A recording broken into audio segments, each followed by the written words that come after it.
우리나라에서 가장 강력한 두 기관이죠. 바로 국회와 대법원이 정면으로 충돌했습니다.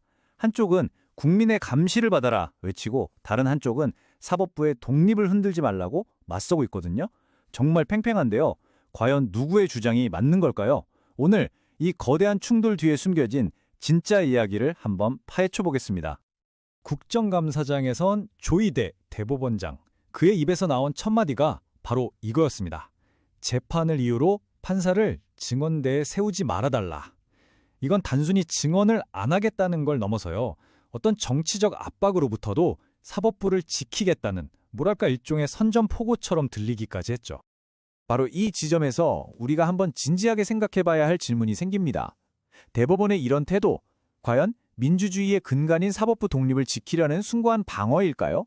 아니면 국회의 날카로운 감시를 피하기 위한 그저 편리한 방패에 불과할까요?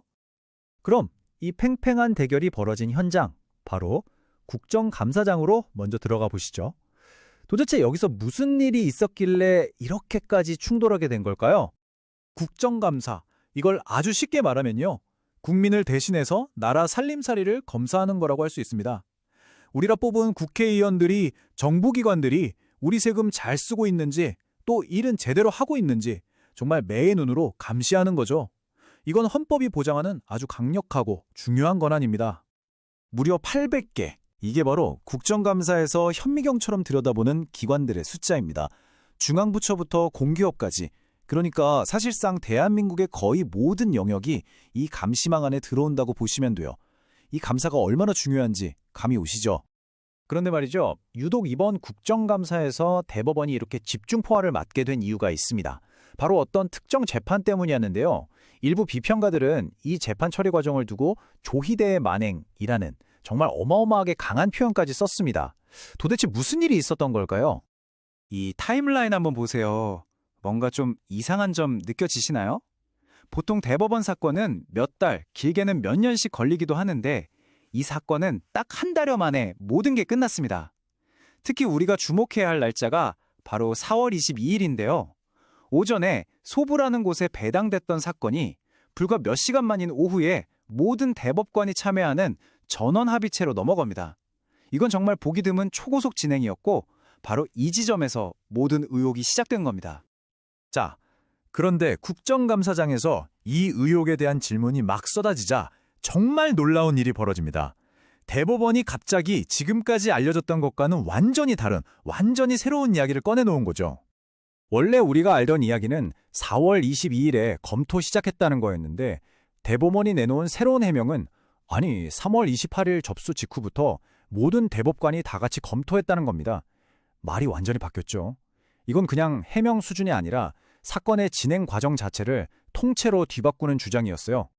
그렇다면 이 새로운 이야기로 모든 의혹이 시원하게 풀렸을까요? 글쎄요. 오히려 더 큰 질문들만 생겨나기 시작했습니다. 지금부터 이 새로운 해명이 과연 앞뒤가 맞는지 하나씩 한번 따져보겠습니다. 이 표를 보시면 대법원의 새로운 주장이 얼마나 많은 의문점을 낳는지 한눈에 보이실 겁니다. 과거 발언과도 충돌하고 주장을 뒷받침할 기록도 없죠. 근데 가장 신박한 문제는 이거예요. 배당 전 검토 주장. 이건 마치 축구 심판이 경기 시작 휘슬도 불기 전에 어느 팀이 이길지 미리 들여다본 거나 마찬가지거든요. 재판 절차의 근간을 흔들 수 있는 아주 심각한 문제인 거죠. 7만 5천 페이지에 이게 바로 그 문제의 사건 기록 분량입니다. 웬만한 책 수백 권에 달하는 이 어마어마한 양을 그 바쁜 대법관 전원이 접수 직후부터 꼼꼼하게 검토했다고요? 상식적으로 이게 가능한 일일까요? 물리적으로 거의 불가능하다는 지적이 나올 수밖에 없었습니다. 한 비평가는 이 사항을 이렇게 꼬집었습니다. 처음엔 며칠 만에 가능하다고 하더니 이제 와서는 한 달 내내 검토했다고 한다. 이 말처럼 대법원의 해명은 의혹을 풀기는커녕 논리가 막힐 때마다 말을 바꾸고 있다는 인상만 더 강하게 남긴 셈입니다. 자, 이제 이 사건의 세부적인 내용에서 잠시만 눈을 돌려보죠. 사실 이 충돌의 뿌리 깊은 곳에는 사법부의 독립과 국민의 감시라는 우리 민주주의의 아주 중요하고 근본적인 가치 충돌이 자리 잡고 있습니다. 우리가 학교 다닐 때부터 배우는 삼권분립, 바로 민주주의의 핵심 엔진이잖아요. 입법, 사법, 행정부가 서로를 견제하면서 힘의 균형을 이루는 원리. 바로 이번 사태는 이 견제와 균형을 각자 어떻게 해석하느냐에서 시작되는 겁니다. 대법원의 입장은 간단합니다. 사법부는 외부의 어떤 질문으로부터도 자유로운 일종의 성역이어야 한다는 거죠. 재판의 독립성을 지키려면 어쩔 수 없다는 겁니다. 하지만 비판자들은 이렇게 반박해요. 사법부라고 해서 예외는 없다. 그 어떤 권력도 국민의 감시 위에 존재할 수는 없다고요. 여러분은 어떻게 생각하시나요? 그런데 이번 대법원의 모습, 어디서 좀 많이 본 것 같지 않으세요? 사실 이건 단순히 하나의 사건이 아니라 우리 사회 권력층에서 반복되고 있는 어떤 우려스러운 패턴의 한 조각일지도 모릅니다. 국정감사 시즌만 되면 우리가 늘 보는 익숙한 장면들이 있죠. 약속이 나는 듯이 해외 출장을 가는 기업 총수들, 온갖 이유를 대면서 증언을 거부하는 고위공직자들, 그리고 이번 대법원장의 모습까지. 이 모든 것들은 결국 국민의 감시를 피하려는 권력자들의 회피 패턴이라는 하나의 공통점을 가지고 있습니다. 바로 이 지점이, 이 문제가 나와 상관없는 남의 이야기가 아니라 바로 우리 모두의 문제가 되는 이유입니다. 국정감사는 국민이 투표 말고 권력을 직접적으로 견제하고 책임을 물을 수 있는 거의 유일하고 가장 강력한 무기거든요. 그 무기가 무뎌진다는 건 결국 우리의 감시 능력을 잃어버린다는 뜻이니까요. 대법원장의 침묵은 단순히 한 사람의 선택으로 끝나지 않습니다. 만약 이 사회의 모든 권력자들이 질문에 답하지 않는 걸 당연하게 여기기 시작한다면 과연 누가 그들에게 질문을 던질 수 있을까요? 민주주의라는 이 거대한 감시 시스템 자체가 멈춰버리는 건 아닐까요? 이 질문에 대한 답은 결국 우리 모두가 함께 찾아야 할 것입니다. 대법원 하면은 참 그 권위가 있어야 되는데, 네. 야, 이렇게 가벼운 기관인 줄 몰랐네. 애드립으로 하루하루를 버티는 것 같아요. 네. 관련한 이야기 지금 함께 하시죠. 자, 오늘부터 국회가 무척이나 바쁩니다. 오늘부터 이제 11월 6일까지 국회에서는 이제 국정감사를 치르는데, 네. 우리 곽수산 씨, 네? 국회 여의도에 있는 거 알고 있죠? 거기까지는 알아. 야, 많이 알죠. 늘었어 얘도. 여의도에 많이 있잖아요. 늘었어. 네. 예, 이렇게 위에 돔처럼 돼 있고. 아, 많이 늘었어. 저 극장 한번 가야 되는데 항상 그랬거든 내가. 근데 국회인 거 알아냈습니다. 네. 국회에서 네. 정기 국회가 언제 열리는지 알아요? 정기 국회? 정기 국회는 이제 정기 국회 솔직하게 갑니다 우리. 요맘때? 아 이거 맞아요. 정기 국회는 1년에 한 번 열리거든요. 한 번이에요. 매년 9월 1일에. 그럼 뭐 근데 3월에도 열리고 4월에도 네. 열리고 5월에도 계속 열렸잖아. 그런 건 임시 국회. 정기 국회는 9월 1일에 한 번 열리는데 네. 그때 이제 중요한 일을 다 해요. 그 중에 하나가 국정감사입니다. 자, 그럼 국정감사가 과연 무엇인지 실제 국정감사를 하고 있는 네. 네네. 그 직장인한테 물어보면 되지 않겠습니까? 그렇죠. 네. 좀 설명 좀 이 부탁드립니다. 국정감사는 국회에 예산권, 입법권, 그다음에 감사권 이런 국정감사를 할 수 있는 감사 및 조사권이 있는데 이 중에서 이 세 개 권한 중에 국회가 제일 세 보일 때예요. 하지만 그게 제일 센 권한이냐에 대해서는 의문이 있죠. 사실은 입법권과 예산권이 훨씬 더 세고요. 예, 돈하고 제도가 훨씬 더 세죠. 이건 항구적으로 작동을 하는 거니까. 그런데 어쨌든 국정감사 기간 동안에는 14개 상임위원회가 있고요. 그다음에 겸임상임위원회로 운영위, 여가위, 정보위 여기는 이제 겹쳐서 맞는 거예요. 그래서 전체 17개 상임위원회에서 약 한 800개에서 900개 사이의 기관장들 불러다 놓고 이제 와. 묻습니다. 뭐 이거 잘못했지. 와. 이거 어떻게 할 거야.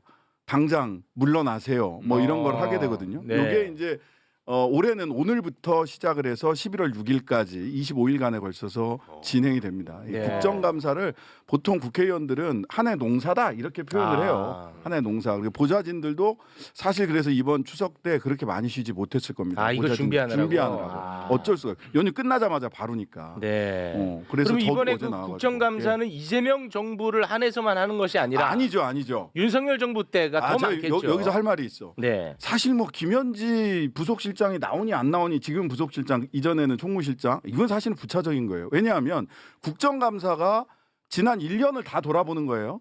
그럼 네. 지난 1년을 놓고 보면 윤석열 7개월 저기 4개월이에요. 이재명 4개월. 이재명 정부가 4개월. 이재명 정부 4개월이에요. 6월 달부터니까 6, 7, 8, 9, 10 6, 7, 8, 9, 10 이제 해가지고 딱 4개월밖에 안 돼요. 네. 4개월이고 윤석열 정부가 7개월이에요. 그럼 윤석열 정부 7개월 동안에 저 같은 경우는 이제 운영위원회도 같이 맡고 있는데 대통령실을 예를 들면 윤석열 정부 7개월 동안에 작년 국감 때 정진석 비서실장 네. 나와가지고 골프장, 골프 연습장 그런 거 없어요. 이렇게 얘기했어요. 네. 김성훈 경호처 차장 제가 증인 선서까지 했습니다. 골프 연습장 그런 거 없어요. 네. 윤재순 총무비서관 나와가지고 뭐라고 얘기를 했냐? 나토 3종 세트 2개는 지인에게 빌렸고 하나는 맞아요. 중소기업 국내 중소기업에서 산 겁니다. 이렇게 말 그대로 새빨간 거짓말을 하고 나왔어요. 그렇습니다. 이 사람들 불러야 되는 거예요. 김현지는 부차례니까 4개월 동안 무슨 의혹 제기된 거 있어? 없잖아. 없어요. 네. 그러면 저는 약간 지금 좀 최대 김현지 실장의 최대 의혹이 뭐냐면 유명하지 않다는 거야. 맞아요. 지금 그 최대 의혹입니다. 네, 유명하지 않다. 아니 언제나 그 부석실장이 유명했습니까? 오랫동안 함께 일했다. 아, 진짜. 그러고 막 막말하고 이러는 건데 여튼 중요한 것은 과거 7개월 윤석열 정권에서 무슨 일이 벌어졌는가를 따져 물어야 되는 거예요. 그다음에 4개월 동안 무슨 일이 있으면 그것도 검토를 하면 되지, 감사를 하면 되지만 핵심은 저는 민주당에게 꼭 드리고 싶은 말씀이 있어요. 내란 정당한테 좌지우지되는 국감하지 마시라. 당당하게 윤석열 정권 7개월에 대해서 분명하게 책임을 묻겠다라고 당당하게 선언하시고 그에 맞춰서 국감을 진행하시는 게 좋겠다. 저는 네. 이렇게 생각을 합니다. 알겠습니다. 자, 국정감사 이제 시작됐습니다. 네. 지금 이제 국정감사 관련해 가지고 언론에서 관심을 갖는 것은 방금 얘기한 김현지 실장이 나오냐 마냐 이 문제. 그게 왜 참. 그리고 이게 굉장히 우스꽝스러운 얘기죠. 우스꽝스러워요. 네. 그리고 이제 오늘 13일이죠. 네. 15일에 법사위에서 이제 대법원 국정감사가 있거든요. 네. 예, 오늘도 지금 진행이 되고 있고 네. 이 부분에 대한 이제 관심도가 굉장히 높습니다. 우리도 사실 관심이 굉장히 높죠. 네. 지기현이도 이제 증인으로 채택이 됐는데 지기현이는 이제 나오지 않겠다고 의견서를 제출을 했고요. 그리고 많은 이제 대법관들이 또 증인으로 채택됐는데 역시 나오지 않겠다고 했고 한덕수 심우정도 나오지 않겠다고 했습니다. 네. 근데 오늘 보신 분들 계시겠습니다만 국회 법사위에 조희대 네. 그리고 법원 행정처장 천대엽이 이렇게 두 사람은 나와 있었어요. 네. 근데 이 두 사람 다 증인 채택에 대해서는 이거 거부한다. 증인으로 못 있겠다. 증인 아니다 나. 오. 나는 증인 아니고 응. 뭐 신분 그래 뭐 100번 양보 참고인. 그리고 난 솔직히 인사로 왔다. 인사로. 첫 인사, 오. 끝 인사. 오. 원래 그렇게 오지 않았느냐라는 입장으로 관행적으로 그렇게 인사만 했었어요. 그냥? 그렇습니다. 왜냐하면 아. 그 전에는 그 어떠한 대법원장도 네. 그 어떠한 대법관들도 우리의 투표권을 뺏어가려고 하는 시도가 없었잖아. 그렇죠.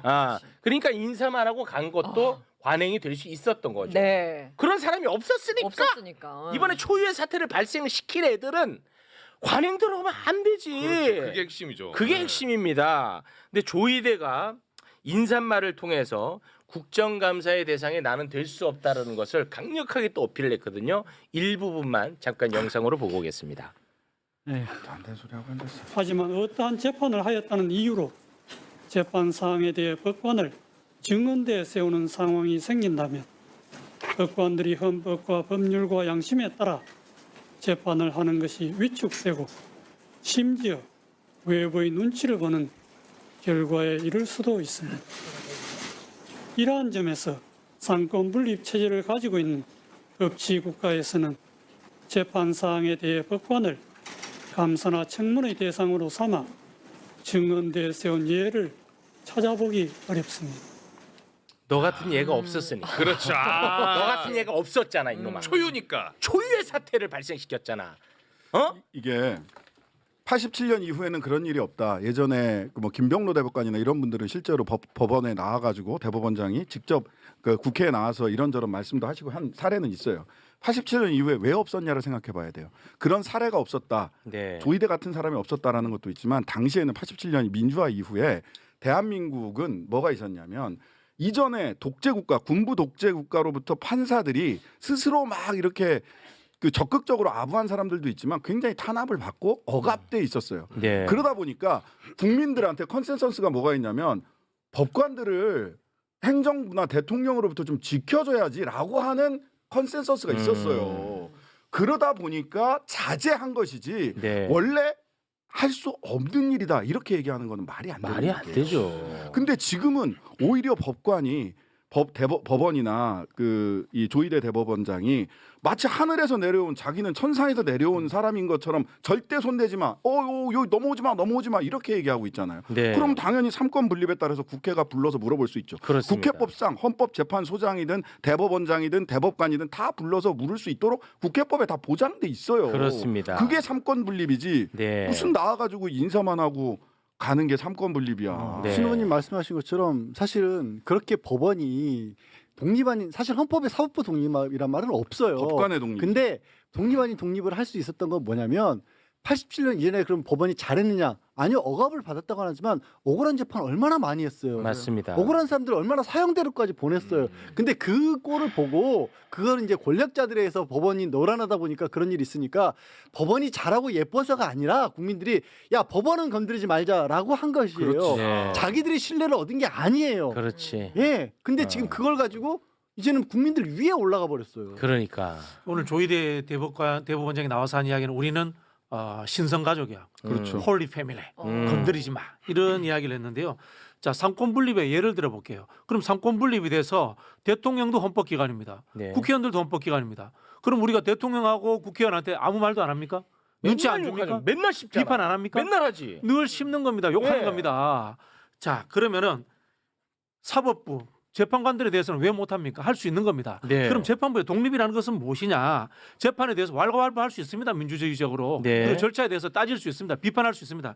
그러나 뽑히지 않은 재판 판사들도 헌법기관으로 인정을 해줘서 지위를 보장해 준 겁니다. 네. 외압, 눈치 이런 거 보지 않을 지위를 보장해 줬다는 것이지 그들의 판결과 행태에 대해서 입 다물고 아무 말도 하지 말라 이런 뜻이 아니라는 겁니다. 그렇습니다. 자, 그런데 이번에 우리가 수없이 다뤘던 조희대 만행 있죠. 네. 그 조희대 만행에 대해서 대법원이 처음으로 입장문을 통해서 입장을 밝혔어요. 이거 처음이야, 최초야. 네. 일단 그래서 다시 한번 조희대의 만행을 한번 표로 보고 갑니다. 이게 다시 한번 숙지가 돼야 되거든요. 네. 자, 3월 28일에 그렇지, 28일부터. 28일에 대법원이 이 이재명 당시 후보의 공직선거법 위반 사건 접수를 하죠. 네. 그리고 4월 22일 오전에 소부인 2부에 배당했다가 오후에 바로 조희대가 전원 합의체로 회부하고 그렇지. 당일에 바로 또 합의 기일까지 진행해서 그렇지. 24일 날 두 번째 합의 기일 진행과 함께 표결까지 마무리. 그렇지. 여기서 이제 끝납니다. 결론은 예. 나와 있어요. 결론 나와 네. 있고 5월 1일 날 파기환송을 결정합니다. 네. 자, 요게 이제 조희대 만행인데 네. 여기에 대해서 그동안에 단 한 번도 입장을 낸 바 없거든요. 네. 그런데 이번에 처음으로 입장문을 통해서 조희대 만행에 대한 입장을 밝혔는데요. 네. 이놈들 아주 진짜 혼난다 너네. 하나하나 좀 살펴보겠습니다. 자, 대법원의 입장입니다. 1, 2심의 절차 지연과 엇갈린 실체 판단으로 유례없는 혼란과 사법 불신이 불거져 대다수 법관들이 신속한 절차 진행이 필요하다고 판단했다. 그리고 이 사건이 대법원에 접수된 직후부터 모든 대법관이 기록을 검토해 전원 합의체 심리를 진행했다. 와, 이놈들이 이게 처음 밝힌 건데 네. 다시 한번 그 조희대 만행을 좀 띄워주십시오. 저희가 보면은 4월 22일에 오전에 소부에 배당하고 오후에 조희대가 전원합의체 회부했잖아요. 네. 그런데 여기에 대해서도 대법원이 이번에 완전 입장을 바꿨습니다. 계속 띄워주세요. 네. 그거 좀 어떻게 바꿨는지 설명 부탁드리겠습니다. 졸속 재판 아니다라면서 강조를 하면서 뭐라고 하냐? 3월 28일 있죠. 접수한 날. 네. 접수된 직후부터 전원 합의체 심리를 시작해가지고 대법관 전원이랑 재판연구관이 재판 기록을 검토했다. 그럼 택도 없는 소리. 그럼 4월 22일이 이상해지잖아. 네. 한 달 뒤에 이걸 밝혔다는 거야. 그리고 심지어 소부에 배당했잖아. 예. 소부에 배당하지 않았다는 거야. 애초에 이번에 아. 입장을 그렇게 냈습니다. 네. 이놈들이 아주 그냥 판을 다 바꿔버렸어요. 예. 심지어 그 전에는 저 순대 법원행정처장이 뭐라 그랬냐면 저 왜 그럼 하루 만에 당일날 전원합치를 갑자기 바꿨냐고 하니까 그게 아니라 대법원에는 배당을 하면 자동으로 소부에 배당이 되는데 전산에 의해서 임의 배당이 되니까 그 배당 되자마자 이건 배당 소부에 다룰 사건이 아니라고 판단해서 전원회비체로 가져갔다라고 그렇게 얘기를 했었어요. 네. 저 말하고 또 안 받잖아 지금. 계속 바뀌는 거예요. 법원이 말을 그렇게 바꿔 심리 절차를. 저는 이 보면서 일단 와. 이 입장문이 어디를 통해서 나왔느냐도 웃겨요. 나경원 의원실에 제출한 맞아요. 서면 답변서예요. 맞습니다. 어. 이런 걸 왜 나경원 의원실에 제출해요? 왜? 니네 편이야? 이걸 왜 나경원 의원실에 제출하냐고. 남편이 동종업계 있잖아. 그래서 사실은 남편이 동종업계에 있기 때문에 나경원 의원은 사실은 법사위에 있으면 안 돼요. 네. 자기가 거기가 그 법원이 감사 대상이란 말이야. 일단 그렇고. 네. 그다음에 두 번째. 이거 왜 나경원 의원실에 내냐고 나 그것도 이해가 안 가. 네. 그것도 이해가 안 가요. 그다음에 이 사건이 대법원에 접수된 직후부터 모든 대법관이 기록을 검토해 전원합의체 심리 진행했다. 아까 말씀하신 대로 천대 법원 행정처장 얘기랑 안 맞고요. 배당 전에 사건을 검토할 수 있느냐, 기록 검토를 할 수 있느냐, 안 돼요. 안 돼. 우리가 맨날 그거 안 된다고 우리 다뤘거든. 배당 전 기록 검토 안 돼요. 사건 배당 전에 기록을 검토할 수 있는 건 뭐냐? 이게 행정 절차를 제대로 거쳤느냐? 그러니까 고등법원에서 제대로 기록 송부가 제대로 왔느냐? 그다음에 이 사건의 성격이 보니까 전문 재판부가 있다면 뭐 특허 전문이라든지 어떤 전문이라든지 전문 재판부로 배당할 거냐 이런 정도를 사건 배당 전에 검토할 수 있지 네. 사건의 본래 내용을 배당 전에 검토할 수가 없어요. 그렇지. 근데 왜 배당 전에 벌써 한 달 전에 검토했다는 거야? 그러면은 입증을 하라고. 검토한 것도 잘못이지만 진짜로 검토를 했다면 지난번 법사에 나왔을 때 자 로그인 기록 있어요? 로그인 기록 없다고 그랬거든. 처음에는 너네 이거 언제 다 봤어? 야 이거 복사할 시간이 안 돼. 하니까 아니 그 전자 기록으로 봤지. 아, 그렇죠. 그러니까 로그 기록 내줘. 로그 기록 내네요. 그러니까 그렇게 된 없다고 거예요. 했어. 예. 그러면 한 달 전에 사건 검토를 했다면 그럼 한 달 전에 복사지를 다 빼가지고 그 몇 박스를 봤다는 거예요? 아니면은 전자로 봤다는 거예요? 말이 안 돼요. 말이 안 여러모로. 돼. 이거를 입증하려면 사실 입증할 수 있는 방법은 간단해요. 그럼 그때 시점에 로그 기록되면 돼요. 맞아요. 불가능할 거거든요. 그러니까 오늘 또 서영교 의원이 많이들 그 잊어먹었을 내용을 다시 한번 짚어주신데 그때 기록이 75,000페이지였고 네. 두꺼운 책으로 해도 350건이었는데 네. 이걸 어떻게 다 봤냐라는 얘기를 또 정확하게 짚어주셨어요. 그게 국민들이 풀리지 않는 숙제인데 오늘 이렇게 또 말을 이상하게 바꾼 거예요. 그러니까 7만 쪽이니까 야 우리가 생각해도 일주일 갖고는 너무 부족할 것 같다. 한 달은 필요하다. 예, 이렇게 된 거야. 접수했을 때부터 바꾸자. 그럼 접수부터 봤다면 물론 신 의원님 말씀처럼 그건 안 되는 일이긴 보면 하지만 안 되지만. 그래도 자기들 얘기한 것처럼 진짜 필요하다고 생각했다면 그럼 로고 기록 내는 간단해요. 못 내잖아. 로그 기록 내라고 아니면 복사한 걸 보여주든가. 그러니까 얘네들이 봐봐. 이거를 자기들이 생각해도 이틀 만에 볼 시간이 안 되는 거야. 그렇죠. 그러니까 야, 한 달로 필요하다. 한 달을 늘렸어. 근데 신장식 의원님 말처럼 그 사전에 보면 안 되거든. 네. 그러니까 사실은 전원합의체 심리를 그때부터 했다고 얘기를 해버린 거야. 맞아요. 근데 4월 22일 오전에 소부에 배당한 거 나왔었잖아. 그러니까요. 근데 그게 잘못 알려졌다고 또 얘기를 하는 거야. 그러니까 얘네들은 말이 안 맞아. 다 거짓말이야. 다 거짓말. 잘못 알려줬으면 그때 바로 잡았어야지. 왜 그때 한마디도 왜 안 그때 했어? 한마디도 안 했냐고. 중간에 이런 얘기도 해요. 그 기록 다 보고 하는 건 원래 아니고 재판연구관의 기회로 검토한 내용이라든가 다른 자료들을 또 참고한다 그래요. 네. 그럼 오늘 한 얘기랑 또 다른 거잖아. 그렇습니다. 그때는 이틀 만에 또는 일주일 만에도 우리가 심리를 할 수 있다가 주요 해명의 포인트였어요. 네. 근데 이번에 해명의 포인트는 야 우리 한 달간 심리했어라는 쪽으로 맞습니다. 방향을 바꾼 거예요. 그냥 예. 거짓말이지. 좌회전 하려다가 우회전 확 해버린 거야. 이거 근데 그러니까- 너무 판을 다 바꿔봐가지고 네, 이게 해명 안 이 됩니다. 큰일 났습니다. 이것 때문에. 이게 이제 법조인 두 분 계시니까 더 잘 아시겠지만요. 핵심은 왜 소부가 아니라 전원 합의체로 갔느냐라는 부분인데요. 보통 정치관계법 사건들이 2심에서 무죄가 나와서 유죄로 뒤집히는 경우가 거의 없어요. 오히려 반대로 2심에서 유죄가 나왔는데 대법원에서 3심에서 무죄 지지 파기 환송은 주로 있습니다. 네. 근데 그런 게 반대 상황이 돼 버린 거예요. 자, 그럼 이런 거예요. 2심에서 무죄가 나왔으니까 3심에서 소부로 갔을 때 대법관 한두 명이 이걸 하면은 무죄가 나올 가능성이 높다라고 본 거야. 그럼 전원 합의체로 가면 뭐냐? 숫자에 대법관들의 이념적 성향에 의해서 투표하니까 그런 상황이 오면 야, 이재명 싫어하는 사람이 더 많네. 투표해서 결정돼 버릴까? 이렇게 바꿨다고 의심할 수밖에 없는 거예요, 이게 정확하게. 네. 그다음에 여기에 대해서 그러니까 여기에서 소부가 아닌 전원합의체에서 바로 심리하는 게 이례적이다라는 지적이 있으니까 여기서 뭐라고 답변을 하냐면 대법원 사건은 전원합의체 심리가 원칙이고 예외적으로 소부 재판이 가능하다라고 얘기를 해요. 맞습니다. 말은 그럴 듯하죠. 전원합의체는 가물에 콩나듯해요. 그러니까 저도 재판 판결 지금까지의 판례를 변경하거나 이렇게 굉장히 중대한 사건일 때 하고요. 네. 실제로는 소부 재판이 대부분이고 민사 같은 경우는 사실 심리 불속행 기각 아예 심리도 못 해보고 아웃되는 게 대부분이에요. 네. 그러니까 이게 말로는 그럴듯해 보이죠. 네. 전원합의체가 기본이지 대법관 열 몇 명이 다 앉아서 딱 하는 그렇지, 게 그렇지. 그림에선 그렇게 나오지. 네. 그런 일은 가물에 콩나듯합니다. 아. 이거 국민들 속이려고 하는 소리예요. 야. 왜 이따위 말을 할 수 있지? 이 너무 심각하게 속여갖고 이거 수습 안 될 것 같은데 이제는. 아니 무슨 법원 우리 저기 진짜 약간 기분이 나빠요. 아니 그 이 해명을 보는 사람들 중에 뭐 변호사들이나 아니면 판사들 중에서도 알 거예요. 자기들도 판사들이 더 잘 알겠지. 이게 얼마나 말이 안 되는지. 아니, 곽수산도 알아챘어. 네.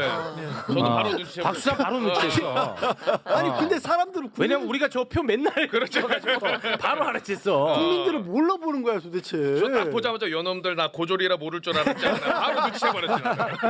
아니 이 사건을 네. 정치적으로 보면은 대한민국의 민주주의의 근간을 흔드는 사건입니다만은 법률적으로 보면요 벌금 100만 원 나오는 사건이에요. 벌금 100만 원을 가지고 자주우지는 사건인데 이걸 소부로 하면 되는 것을 대법원의 전원합의체로 옮겼다. 이거 자체가 의심이 갈 수밖에 없는 거예요. 네. 그래놓고는 전원합의체가 원칙입니다. 소부가 예외입니다.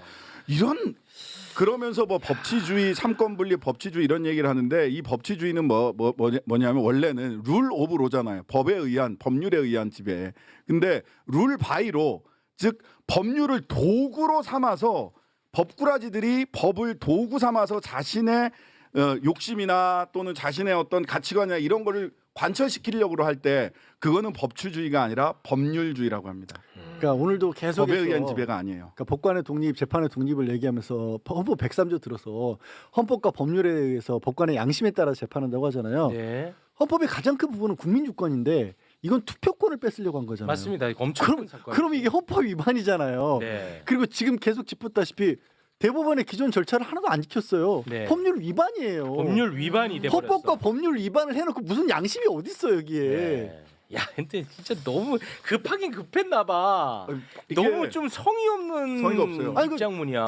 아니 진짜 이해가 안 가는 게 그 국감 한다는 얘기도 오래전부터 있었고 네. 국감에서 다뤄질 것도 알고 있었으면 뭔가 좀 그럴듯하게 거짓말이라도 하란 아니, 말이야. 방향을 중간에 틀어서 자기들 스스로의 자기들 논리를 자기들 새로운 논리가 짓밟고 있어요. 그때는 분명히 이틀 내지는 9일 길게 잡아서 네. 안 해도 심리할 수 있다가 방향이었어. 그렇습니다. 근데 그게 안 먹히니까 그게 안 먹히니까 이제는 한 달은 필요하다. 한 달간 심리했습니다로 방향을 급 발진을 그러다 해버린 거예요. 보니까 이렇게까지 나왔습니다. 서로 막 충돌을 하는 4월 거예요. 22일 이 사건을 소부에 배당했다가 약 2시간 만에 전원 합의체에 회부한 것으로 알려졌는데 애초부터 소부에 배당했던 것은 아니었다.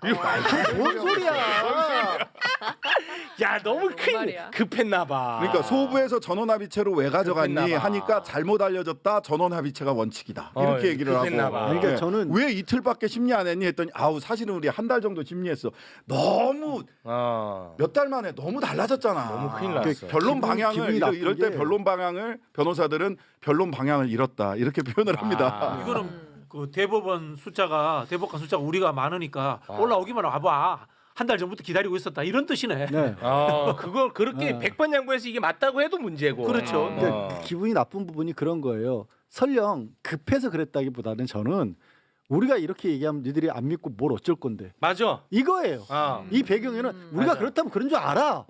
이거예요. 곽수산이 뭐 고졸이 왜 나서 감히 이거야. 그러니까 본인이 할 수는 있지만 그렇게 하시면 안 돼요. 아, 내가 그러면 안 돼요? 사과드립니다. 본인은 할 수 있어요. 고졸이 본인 작품 아니잖아요. 얘가 어렵게 고졸 작품을 만들어냈는데 그렇게 타인이 어렵게 접근하시면 안 방송 되니까. 얘기가 아니구나. 대한민국 헌법은 성별, 학력, 나이에 관계없이 동등한 시민권을 가집니다. 네. 알겠습니다. 이 굉장히 정말 이 입장을 내므로 인해서 네. 이제는 오히려 본인들이 옴짝달싹 못하는 처지가 됐다. 저는 그렇게 생각합니다. 아마도 지금 조희대가 오늘 아침까지도 등 때밀려서 나왔던 거는 국정감사하고 안 나온다라는 식의 얘기가 나왔을 때 각종 여론조사에서 나와야 된다는 여론이 훨씬 더 높았어요. 네, 그 안 나오면 안 되겠다라고 자기들도 신경은 썼던 것 같아요. 맞아요. 근데 저는 웃기게 그랬으면 나와서 아무리 이런 거짓말을 하더라도 좀 당당하게라도 자리를 지키고 있어야지. 그리고 도망가 버리면 아, 어떻게 하라는 거야. 그 이후의 상황을 제가 좀 확인을 못했는데 그 자리를 떴고 네, 떴어요. 정회 때 자리를 떴고 이제 마지막 돌아오지 않고 있나요? 그 회의 끝날 때 네. 그 인사말 하러 그때 온다는 거죠. 네. 11시 반에 도망갔어요. 그 충분히 그 시간 될 테니까 입장문 다시 짜세요. 자, 방향을 어떻게 네, 할지 다시 정하란 해. 말이야. 변론 방향을 잃지 말라고. 이거 아니야. 이거는 큰일 나. 이렇게 되면 국민의힘도 실드 못 친다. 어? 이거는 다시 짜라. 빨리 조희대 주변 분들은 매불쇼에서 눈치챘다고 빨리 전해주시기 바랍니다. 네, 고맙습니다. 자, 국정감사 이야기를 하고 있는데요. 아까 잠깐 얘기 나왔습니다만 국민의힘에서는 김현지 제1부속실장 출석 이것이 그 조희대 출석과 맞먹는 사안으로 키우고 있습니다. 근데 이번에 봤더니 그 6개 상임위에서 출석하라고 요청했다는데 6개에서 도대체 왜요? 왜? 뭘 물어볼 건지가 안 나오더라고요. 뭘 물어보겠어요. 이재명 최측근이죠. 인사에 개입했죠. 특활비 마음대로 썼죠. 이렇게 막 물어보는 거예요. 막 물어보겠지. 그러다가 아니, 이상한 정보 가지고 뭐 신구대 93학번이라서 신구대 출신 모 인사를 어디 외청 청장으로 네가 했지. 근데 다 틀렸어. 다 틀린 거 신구대 나왔잖아. 출신도 아니고 93학번도 아니야. 나왔잖아. 94학번이야. 재수했거든.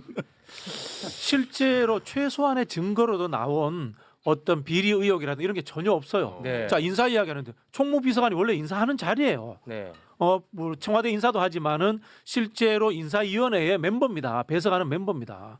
당연한 일을 하고 있는 거예요. 또 청와대 총무비서관이 특활비라든가 예산 쓰는 거 그 짜는 자리예요. 네. 당연한 거예요. 네. 거기에 무슨 의혹을 제기합니까? 전혀 없어요. 6곳에서 불렀대. 상임위 6곳이면 아니, 상관없는 데도 그러니까 있는 거야. 그 작전을 잘못 짠 거지.